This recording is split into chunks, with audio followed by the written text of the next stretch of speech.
વિડીયોમાં આપણે પાયથનના read line function કે જે એકચ્યુઅલી આ મેથડ છે એના વિશે આપણે જાણીશું.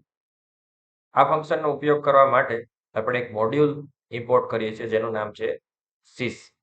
Okay, that is a system module. અને એની અંદર એઝ અ મેથડ ઓબ્જેક્ટની અંદર કોઈ ફંક્શન અવેલેબલ હશે એને આપણે મેથડ કહીએ છીએ.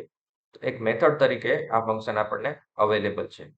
ઓકે, એની કેરેક્ટરિસ્ટિક્સ શું છે તો કે એ ખાલી લાઈન રીડ કરી આપશે કે સ્કેન કરી આપશે, યુઝરને કંઈ પ્રોમ્પ્ટ નહીં આપે જે ઇનપુટ ફંક્શનમાં આપણે આપતા. શું કામ તો કે આ એકદમ સિસ્ટમ લેવલનું ફંક્શન છે, એમાં હાઈ લેવલની ફંક્શનાલિટી તમને જોવા નહીં મળે. એ એસ્કેપ કેરેક્ટર પણ યુઝર પાસેથી રીડ કરશે, સ્કેન કરશે, કે જે અહીંયા આપણને દેખાય છે સ્લેશ એન, એને સ્કેન કરી લીધું છે.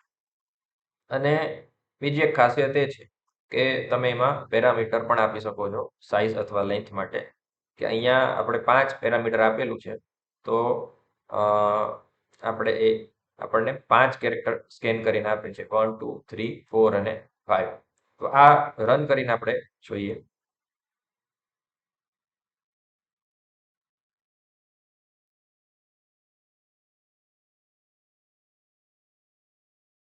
તો અહીંયા આપણે લખીશું import sys. System module import થશે તો એની મેથડ્સ બધી આપણે યુઝ કરી શકીએ. a is equal to sys stdin, that is standard input. Okay, કન્સોલમાં ઇનપુટ આઉટપુટ જે આપણે કરીએ છીએ ધેટ ઇઝ સ્ટાન્ડર્ડ ઇનપુટ.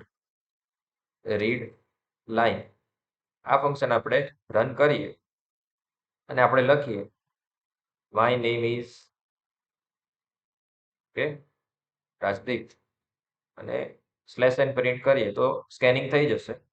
અને એને ક્વેરી કરીએ તો આપણને આઉટપુટ જે મળે છે એમાં સ્લેશ એન કેરેક્ટર પણ અહીંયા આપણને પ્રિન્ટ થયેલો જોવા મળે છે. એટલે આપણને ખબર પડે છે કે ભાઈ એસ્કેપ કેરેક્ટર પણ સ્કેન કરી લે છે.